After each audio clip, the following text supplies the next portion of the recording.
We will now move on to our third and final panel discussion of the day. Ladies and gentlemen, इसका जो subject है, इसका जो topic है, this is again about cyber security. हम लोग को ऑलरेडी साइबर सिक्योरिटी के बारे में पहले भी पता करने को मिला है. This is gonna be very very interesting and engaging as well. Ladies and gentlemen, the topic right now is about cyber security in digital banking, protecting the mobile and online experience. ये जो चीज़ है, this is something which we all need to learn a lot from. Cyber security in digital banking, protecting the mobile and online experience. मैं पहले हमारे honourable moderator को बुलाना चाहूँगा on stage पे, उनके बारे में इंट्रोड्यूस करना चाहूँगा, and then I will request all our speakers to please join us on stage together. Ladies and gentleman, ये सेशन मॉडरेट करने के लिए हमारे साथ मौजूद है रविकिरण मंकिकार, CMD RKN Consultants. Please give it up for Ravikiran sir once again. And to join him as panelists, we have Mr. Ashok Kumar Tiwari, CISO Vasai Vikas Cooperative Bank. Mr. Milind Phatak, DGMIT Kalyan Janata Sahakari Bank. Mr. Manoj Golab, GMIT Namco Bank. Mr. Peter DeCosta, Cyber Security and Managed Security Services Practice Westech. Can I please have हमारे जितने भी honorable speakers हैं, मैं आप सबको request करूँगा to please kindly join us over here on stage. And ladies and gentlemen, full house है, audience का जोर से ताली उनका स्वागत करने के लिए on stage to set the moment alive like never before. Thank you so much, sir, हमारे साथ जुड़ने के लिए thank you. We'll request all of you to take your seats. Thank you. We are just waiting for Ashok ji. He's joining us. So I believe we can start once Ashok ji joins, right? Or should we? He's here, right? Ashok ji is here. Ashok ji is here as well. Please give it up for him as well. तालियों की गूंज Ashok ji के लिए भी as well. Thank you so much, Ashok ji, यहाँ पे हमारे साथ जुड़ने के लिए. Ladies and gentlemen, हमारा स्टेज तैयार है, पैनल तैयार है, टाइमर भी तैयार है, I believe, and let's get going. Thank you so much, and we look forward. Namaskar.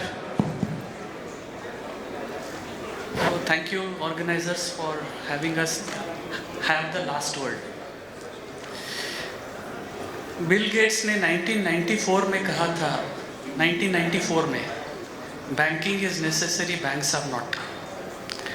और आज 2025 में एक रियलिटी हो रही है, because today mobility and mobile devices are the in thing. आज अगर हम देखेंगे कि जो भी डिलीवरी चैनल्स हम वापरते हैं, उसमें कितना प्रतिशत का काम हमारा ब्रांच में होता है और कितना प्रतिशत का काम हमारे अन्य डिलीवरी चैनल्स में होते हैं. आज सुबह एक आंकड़ा दिखाया गया था कि 85% has gone on the digital platform. I was just doing a quick check कि UPI पे कितने ट्रांजेक्शन्स होते हैं, और I was really astounded. 5 lakh crore के ऊपर ट्रांजेक्शन्स आज UPI पे हो रहे हैं. So just imagine the popularity of mobile based transactions. और अगर हम मोबाइल देखेंगे तो सिर्फ क्या हम बैंकिंग करने के लिए वापरते हैं? नहीं. I think banking is the least usage for the mobile. लेकिन जब भी हम इतर उसके जो फीचर्स हैं हम वापर रहे हैं, व्हाट्सएप वापर रहे हैं, इंटरनेट वापर रहे हैं, फेसबुक वापर रहे हैं, हम इतना नहीं सोचते कि हम जिस समय वही मोबाइल से बैंकिंग ट्रांजैक्शंस करते हैं तो हम उसको कितना रिस्क के लिए एक्सपोज करते हैं और कितना हम सिक्योरिटी पे स्ट्रेन डालते हैं. ये बहुत महत्व का चीज़ है. और आज का सेशन मुझे बहुत खुशी है कि सभी बैंकर्स हैं और सभी CISOs हैं, और डिकोस्टा साहब जो हैं वो एक सर्विस प्रोवाइडर है जो सिक्योरिटी देते हैं, क्योंकि अत्यंत महत्व का विषय है कि जब भी हम कोई भी काम करते हैं आजकल के ज़माने में, और जब भी ब्रांच बेस्ड ट्रांजैक्शंस छोड़ के non branch based delivery channels पे एम्फोसिस ज़्यादा हो रहा है, तो सिक्योर चैनल का वापर करने का बहुत बहुत इम्पोर्टेंस रहता है. मैं अपने पैनलिस्ट से जानकारी लेना चाहूँगा कि जब भी मोबाइल बैंकिंग का हम वापर करते हैं और जब भी हम उसके रिस्क्स एनालाइज करते हैं, तो सबसे हानि जो होती है ये बैंक के रेप्यूटेशन का। मुझे एक किस्सा याद है, साउथ की एक बैंक की, साउथ इंडियन बैंक, और यहाँ मटुंगा में एक बैंक थी, साउथ इंडियन कोऑपरेटिव बैंक। और जब ये साउथ इंडियन बैंक में कुछ इंसिडेंट हुआ था, तो साउथ इंडियन कोऑपरेटिव बैंक में भी उसका रिपल इफेक्ट हो गया। यानी हमारा जो कोऑपरेटिव सेक्टर है इतना सेंसिटिव है और हमारा कस्टमर बहुत सेंसिटिव है कि हमारी बैंक सेफ है क्या, जो मैं कस्टमर, जो मैं एप्लीकेशन वापर रहा हूँ वो सेफ है क्या, मेरी बैंक सेफ है क्या, मेरे पैसे सेफ है क्या। और इस समय मुझे ट्रांजैक्शन भी करने हैं, मोबाइल भी वापरना है, बिकॉज उसके एडवांटेजेस बहुत ज़्यादा हैं। तो एक एक करके मैं सभी पैनलिस्ट से पूछूंगा कि उनका दृष्टिकोण क्या है। अशोक जी।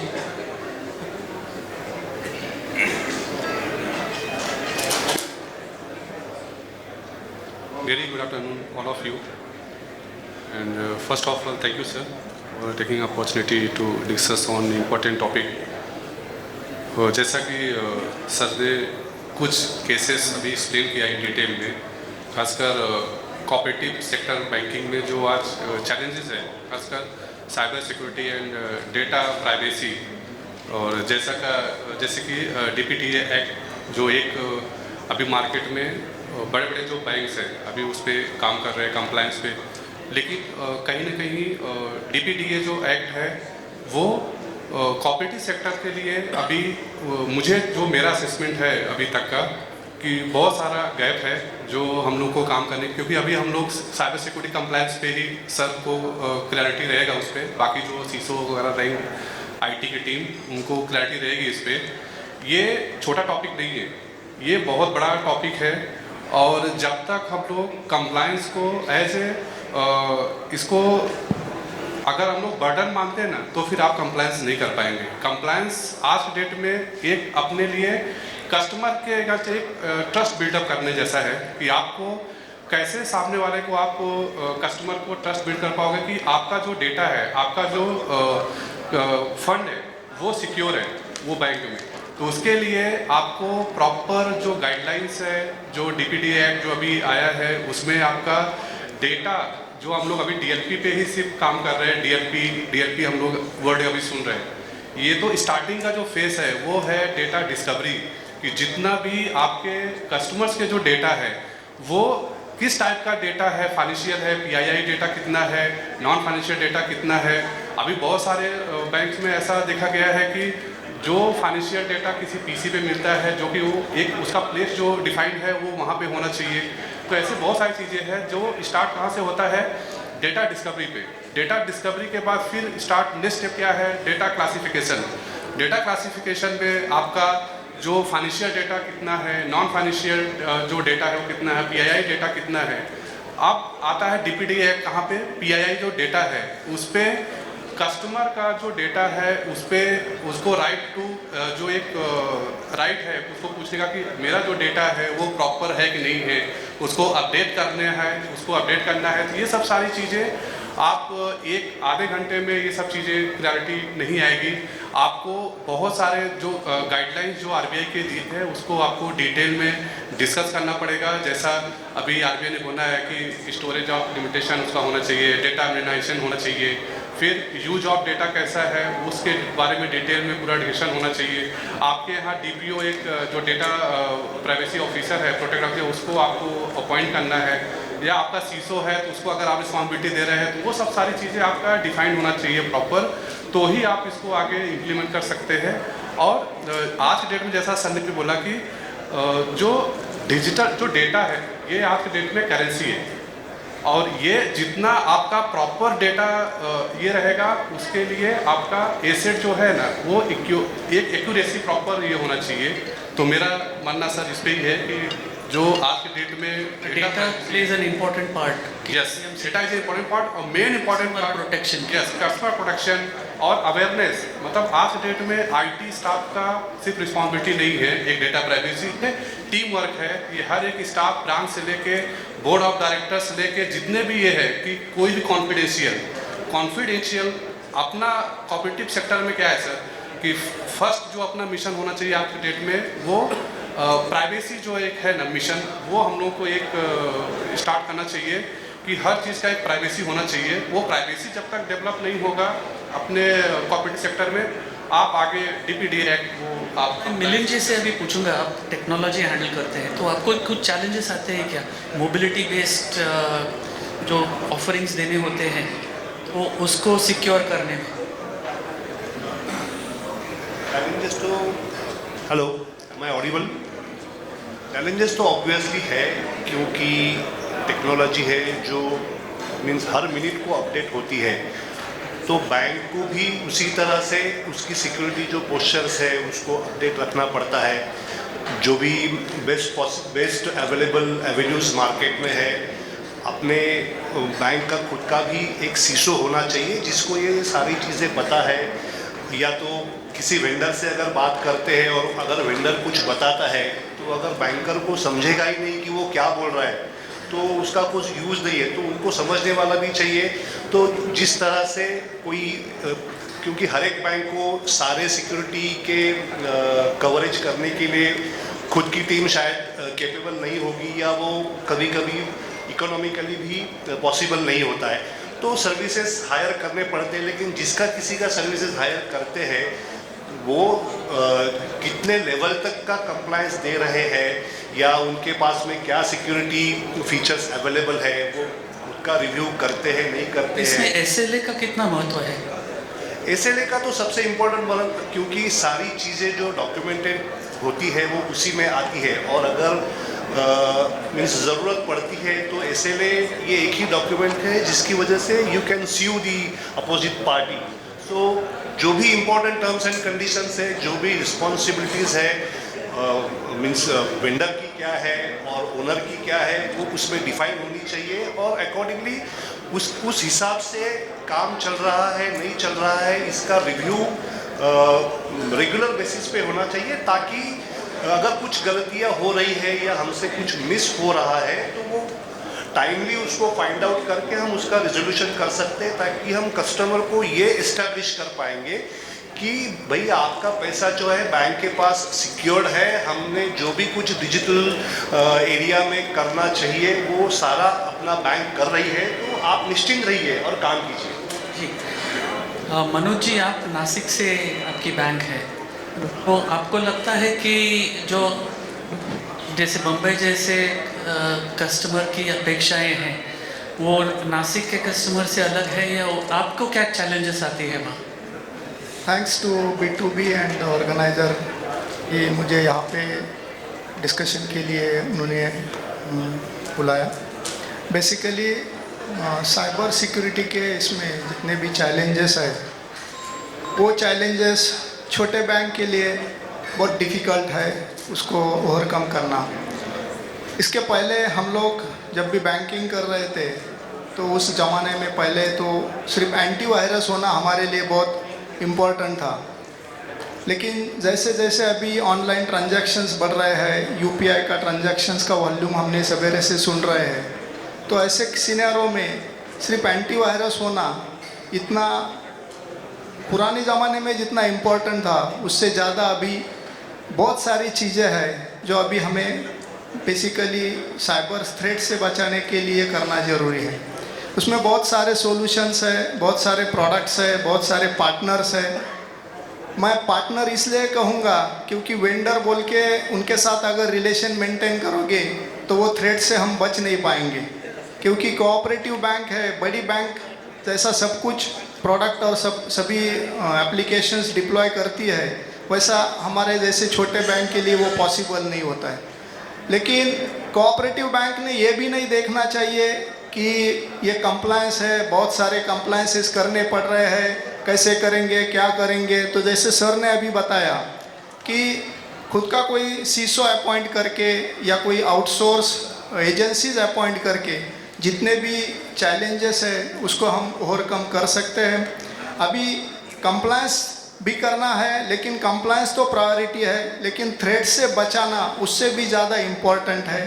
तो ये जो चैलेंजेस है एनी हाउ बैंक को अभी कंप्लीट करने हैं, उसके लिए जो भी प्रिकॉशंस प्रिवेंशन है वो बैंक को लेना है। साइबर सिक्योरिटी के लिए जो भी करेंगे वो एक वन टाइम एक्टिविटी नहीं है, ये कंटिन्यूस जर्नी है। क्योंकि आज अगर किसी बैंक के 50,000 ट्रांजैक्शन हो रहे हैं यूपीआई के, तो कल जाके वो 1 लाख के ऊपर जाएगा, 1.5 लाख के ऊपर जाएगा। और सवेरे से हम जो लोग सुन रहे हैं कि अभी डिजिटल जो जर्नी है वो 80-85% डिजिटल जर्नी है, और ब्रांच में फुटप्रिंट जो है कस्टमर की वो बहुत कम हो चुकी है। तो इसमें जो भी चैलेंजेस है वो हमें कोऑपरेटिव बैंक होकर भी उसको सेटिस्फाई करना, उसको फुलफिल करना, ये अभी बहुत ज़रूरी है मेरे विचार से। आपने एक बहुत अच्छा मुद्दा आप सामने लिया कि सिक्योरिटी करनी बहुत आवश्यक है, लेकिन महंगी है। और उसमें 2-3 चीज़ें होती हैं। एक, आइदर रिसोर्सेस नहीं मिलते, टेक्नोलॉजी समझ में नहीं आती, नए थ्रेड्स आते हैं तो कैसे उसको हैंडल करने का वो भी समझ में नहीं आता। और इस समय I'll turn to Peter, who is an agency which is giving managed services, security as a managed service. That can you bridge this gap which our co-panelists have said? See, there is a need for security. There is a problem which the banks face as far as costing and resources crunch is concerned, or appropriate skill sets is concerned. How do you feel that as a managed service provider you can help the banks, or how such kind of a service can help the banks in, customer comfort that the bank is safe? Yeah, so thank you, sir, for giving me this opportunity. I thank the organizers as well, having me on this panel with all the stalwarts. So just to address the question, we basically, we are a MSSP. We have built, or rather termed it as a cyber defense center. So when we talk about a cyber defense center, it is comprehensive cyber defense center along with all the SOC operations that happen, as well as the InfoSec services that we provide. Now, I'll broadly talk about 4 distinct areas, to address this issue. One is basically the regulatory compliance readiness, wherein we align our offerings or our services based on the the readiness, or rather the regulatory compliance. Second most important thing is tailored threat detection for our customers and response. Thirdly, cost-effective security operations that we it's a continuous 24/7 operation that we have. With threat intelligence, threat hunting that we have. We have also services of dark web monitoring. You call it as also action surface attack monitoring. So these type of services are, as a package which we deliver to our customers. So these are some of the things that we have. Over and above, most important thing is the business continuity plan that we have. Okay, now most of the cooperative banks, I've been hearing this, there's a IT budget constraints, there's a skill gap, in terms of resources. So that is where the MSSP comes into play, like us, Wisec, we come into play, and we actually offer all these services at a very cost-effective price. Thank you, Peter. Now, one question which I really want all of us to understand is that mobile-based delivery is now need of the hour. But are all banks in a position to deliver this? And this is where I think we have to take help of the umbrella organization. Because mobile banking का जो permission है ये सभी बैंकों के पास नहीं है, लेकिन आज this is the need of the hour, because this is what the customer needs. आज अगर हम देखेंगे तो आज collectively हमारे पास जो मोबाइल का जो power है is much more than the power of a server in any bank. And more important, the kind of psyche जो आज है कि हम मोबाइल पे सभी चीज़ें करते हैं, इंक्लूडिंग ट्रेन बुकिंग, इंक्लूडिंग खाना मंगाने का, including lifestyle, including everything. So having a mobile banking license is difficult to get for some banks, for whatever reason. And this is where I believe that the umbrella organization can help us in providing this platform to the smaller banks, and I would certainly request that we should make a collective effort so that this kind of a facility is available to everyone. And similarly, we ensure that we have it in a secured environment where there are no frauds which are happening. क्योंकि आजकल जो frauds का जो प्रमाण है वो इतने बढ़ते जा रहा है, इसमें customer awareness, customer training, staff awareness, staff training, and more important कि मैं जो कर रहा हूँ मैं सुरक्षित हूँ, ये कंफर्ट लेवल जो कस्टमर को भी देना है या बैंक को खुद को समझना है, ये बहुत अनिवार्य है. एज अ क्लोजिंग स्टेटमेंट मैं हर एक पैनलिस्ट को गुजारिश करूँगा कि what would you like to give as a closing statement to the participants. Closing statement यही है सर कि अवेयरनेस जो जैसा सर ने बोला, सबसे मेन इंपॉर्टेंट थिंग्स कि हम लोग को क्या करना है कंप्लायंस में. एग्जैक्टली कंप्लायंस में जो चैलेंजेस जो आ रहा है उसको असेसमेंट करो आप, और आपके जो साइबर सिक्योरिटी के जो गैप्स है वो डे टू डे उसका मॉनिटरिंग होना चाहिए, मॉनिटरिंग मैकेनिज्म होना चाहिए, जैसा सर ने एक्सप्लेन किया. डीसीपी प्लान होना चाहिए, अवेयरनेस होना चाहिए, ट्रेनिंग कंडक्ट करिए रेगुलरली. एक ऑडिट डिपार्टमेंट के साथ और अपना इंटरनल जो टीम है उनके साथ आपका कम्युनिकेशन रेगुलरली होना चाहिए, जिससे कंप्लायंस में आपको ईजिली वो होना चाहिए. बेस्ट क्लोजिंग स्टेटमेंट में इतना ही कहूँगा कि अपना बैंक जितना अपने कस्टमर को जो भी ऑनलाइन या डिजिटल ट्रांजैक्शन है उसके बारे में जितना ज़्यादा अवेयरनेस क्रिएट करेंगे उतना ही फ्रॉडुलेंट एक्टिविटी होने से वो बच सकते हैं. बस इतना ही. मिलिंद जी. क्लोजिंग स्टेटमेंट तो यही रहेगा कि टेक्नोलॉजी से हम पीछे नहीं रह सकते हैं, तो टेक्नोलॉजी को अपनाना है ही, और उसके साथ में एसोसिएटेड जो रिस्क है उसको हम कितना मिनिमाइज करें ये सोचना चाहिए, और टेक्नोलॉजी पे पैसा बैंक ने खर्चा करना चाहिए. Peter. Okay, so through cyber security, I would say that the banks can build trust and secure the data of the customers. I will just take the last word. Bank should remember that we are no more going to be a bank, we are going to be a fintech company, and that is why we have to adopt technology who will also be doing banking. Thank you so much. I thank all the participants for such a lively, I know the time was too short, and next time I will encourage the organizers to make it a lengthier session because this session was too short a time to do justice. Thank you so much. Thank you so much. इनके लिए जोर से ताली please everybody. मैं आप लोगों को request करूंगा to please kindly remain on stage, and I will request Ashish Srivastava to please kindly come up on stage and give away the mementos right after our moderator is done giving the mementos to our panelists. So आप please हमारे moderator को दे दीजिए वो, and once he is done then I'll request Ashish ji to join us.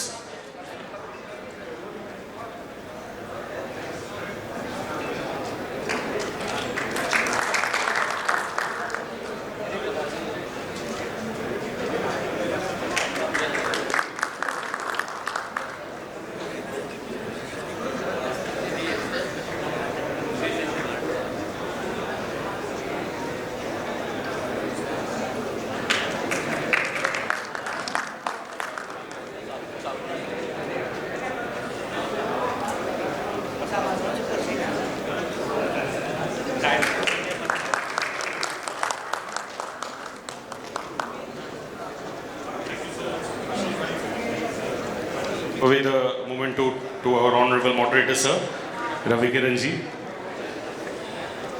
Thank you so much, sir. Thank you so much. Please give them a big round of applause. All